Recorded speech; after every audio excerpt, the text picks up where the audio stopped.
Assalamualaikum student, how are you? I hope that you will be fine. Student BA English third year में आज जो paper B में हम question करने जा रहे हैं वो है ट्रांसलेशन का। तो स्टूडेंट इसमें लेक्चर में मैंने जानबूझकर आज का जो पैसेज सिलेक्ट किया है वो मैक्सिमम जो है वो प्रेजेंट इंडेफिनिट में है। तो मतलब ये है कि मैं आपको ये बताना चाह रहा हूँ कि अगर प्रेजेंट इंडेफिनिट में कोई सेंटेंस आ जाता है, कोई पैराग्राफ आ जाता है, तो आपने उसको कैसे टैकल करना है। ठीक है, तो प्रेजेंट इंडेफिनिट का रूल ये होता है कि उसमें फ़र्स्ट फॉर्म यूज़ होती है और बाज़ औक़ात फ़र्स्ट फॉर्म के साथ we have to use S और ई एस, हमें एस और ई एस जो है उसका भी इस्तेमाल करना पड़ता है। ठीक है, नेगेटिव करने के लिए डू नॉट और डज नॉट जो है उसका इस्तेमाल होता है और इंट्रोगेटिव बनाने के लिए डू डज जो है वो फ़िक्रे के शुरू में आ जाता है। तो इस लेक्चर में आप हमारे साथ रहिएगा, इंशाल्लाह मैं फुली तौर पर कोशिश करूँगा आपको मैक्सिमम एक्सप्लेन करके पेश करने की। ओके, आज का जो पैसेज है इसको मैं एक दफ़ा पढ़ देता हूँ। ये है जी, धोबी मुआशरे का एक मुफीद रुकन है, वो हमारे गंदे कपड़े धोकर हमें साफ़ सुथरा रखता है। वो नहायत मेहनती आदमी है, वो सुबह सवेरे उठता है और वो ग्राहकों के घर जाता है और उनके मैले कपड़े इकट्ठे करता है। वो इन्हें गट्ठू में बांधकर अपने घर लाता है, इन्हें धोने के बाद खुश्क करने के लिए धूप में डाल देता है। रात को धोए हुए कपड़ों को इस्त्री करता है। इस मेहनत तलब काम में इसके कुनबे का हर फर्द इसका हाथ बटाता है। तो ये है जी पैसेज स्टूडेंट जो हमने आज ट्रांसलेट करना है। तो शुरू करते हैं विदाउट एनी डिले। धोबी मुआशरे का एक मुफीद रुकन है। पहले हम इसको यहाँ से लेकर यहाँ तक कवर करने की कोशिश करते हैं।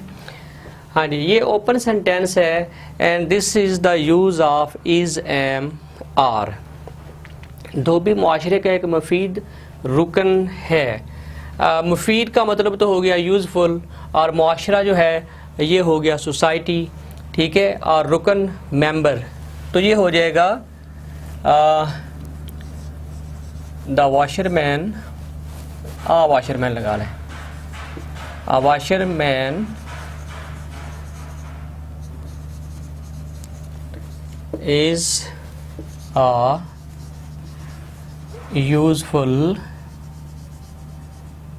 member of the society. A washerman is a useful member of the society, यानी जो वॉशरमैन है वो मुआशरे का मुफीद जो है वो रुकन है। वो हमारे गंदे कपड़े धोकर हमें साफ़ सुथरा रखता है। स्टूडेंट इसमें देखें, इसमें डबल एक्शन हो रहा है। एक तो ये है कि वो हमारे गंदे कपड़े धोकर, ठीक है, और दूसरा जो एक्शन वर्ब है वो है हमें साफ़ सुथरा रखता है। तो इसमें देखें कि एक काम करने के बाद एक काम हो रहा है, यानी गंदे कपड़े धोकर हमें साफ़ सुथरा रखता है। पहले हम इसको ट्रांसलेट कर लेते हैं, वो हमारे गंदे कपड़े धोकर। आफ्टर वॉशिंग, इसका जो इस्तेमाल है वो आफ्टर से आप करें। आफ्टर वॉशिंग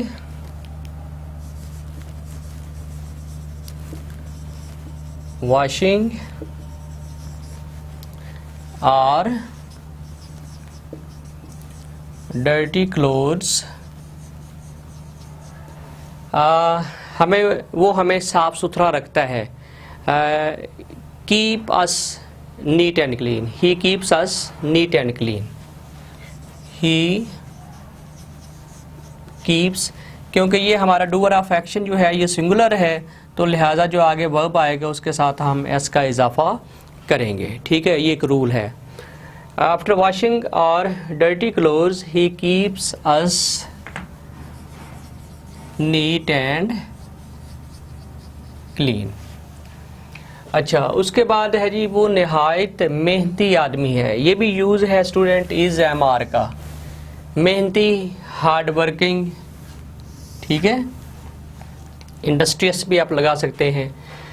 वो नहायत मेहनती आदमी है। He is very hard working. He is very hard working. Okay, वो सुबह सवेरे उठता है। अब ये सिंपल देख लें कि ये प्रेजेंट इंडेफिनिट में है, और प्रेजेंट इंडेफिनिट को कैसे करना है वो मैंने शुरू में आपको बता दिया है कि वर्ब की फ़र्स्ट फॉर्म यूज़ करते हैं और उसके साथ एस और एस का इजाफा करते हैं। वो सुबह सवेरे उठता है। हाँ जी, he gets up early in the morning. He gets up at the first blush of the morning. He gets up with the lark. ये मुख्तलिफ एक्सप्रेशन हैं जिनका इस्तेमाल करके आप इसको ट्रांसलेट कर सकते हैं। He gets up at the first blush of the morning, यानी वो सुबह सवेरे उठता है। He gets up early in the morning. He gets up at the first blush of the morning. सुबह की पहली किरण के साथ ही वो बेदार हो जाता है। ओके जी, आगे है वो ग्राहकों के घर जाता है। ये भी प्रेजेंट इंडेफिनिट है। He goes to customers homes. Customers homes. He goes to the customers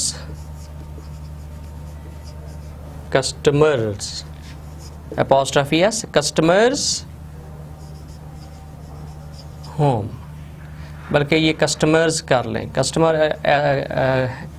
comma इसके ऊपर डालें। He goes to the customers home, वो ग्राहकों के घर जाता है और उनके मैले कपड़े इकट्ठे करता है। ये देख रहे सारा जो है डियर स्टूडेंट, ये सारा जो पैसेज है this is in present indefinite करता है। वो इनके मैले कपड़े इकट्ठे करता है। मैले कपड़े मीन डर्टी क्लोथ्स। ही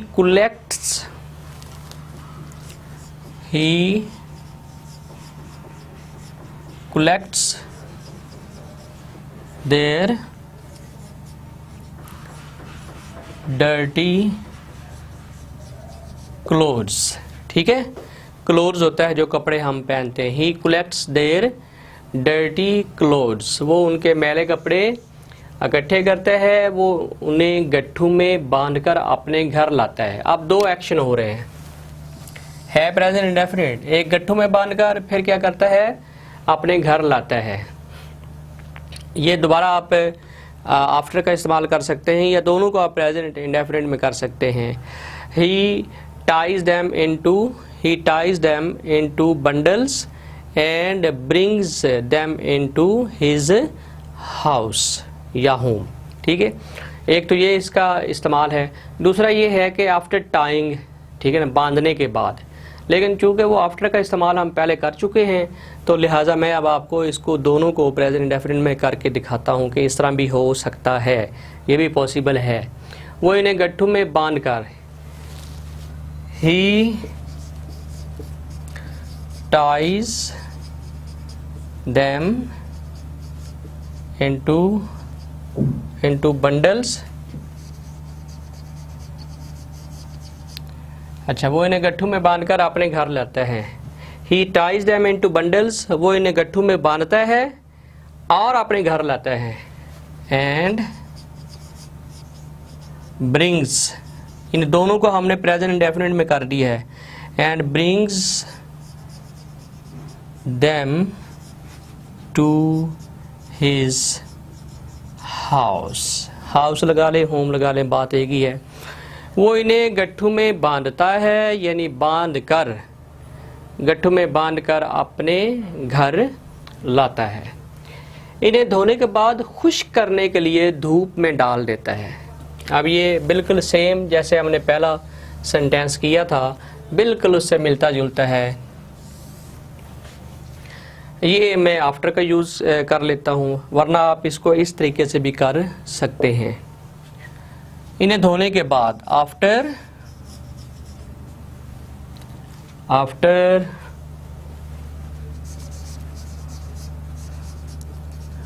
वॉशिंग देम, इन्हें धोने के बाद after washing them he, comma लगा लें, he keeps them in sunshine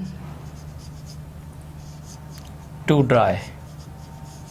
ठीक है ना, खुश्क होने के लिए, खुश्क होने के लिए वो धोने के बाद उनको खुश्क होने के लिए धूप में डाल देता है। अच्छा जी, आगे है, रात को धोए हुए कपड़ों को इस्त्री करता है। धोए हुए कपड़े, ये हो गया पास्ट पार्टिसिपल। ठीक है ना, धोए हुए कपड़े। रात को, एट नाइट ही प्रेसेस लगा लें, ही आयरन्स लगा लें। ठीक है, एट नाइट ही आयरन्स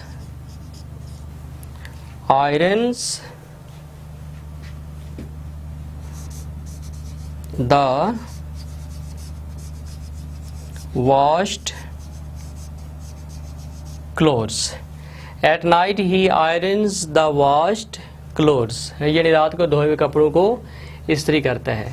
इस मेहनत तलब काम में इसके कुनबे का हर फर्द इसका हाथ बटाता है। ये भी प्रेजेंट डेफिनेट है। मेहनत तलब, पेन्स टेकिंग। मेहनत तलब की इंग्लिश क्या है student? Painstaking. In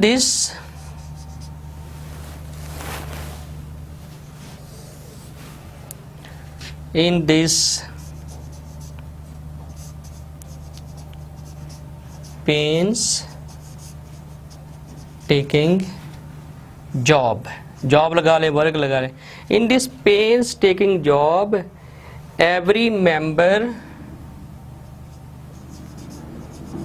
every member of his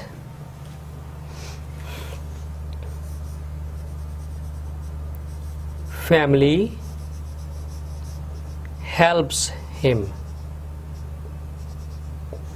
Okay, in this painstaking job, in this painstaking work, every member of his family helps him, उसकी मदद करता है।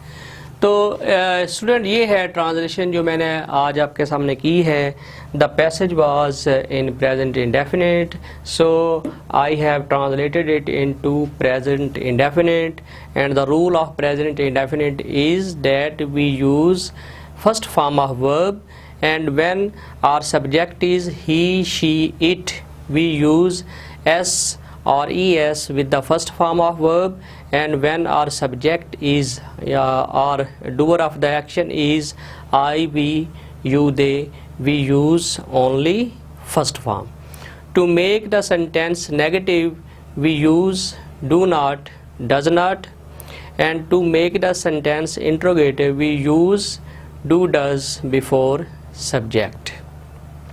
ओके, तो ये सारा मैंने आपके सामने जो है इसको कर दिया है।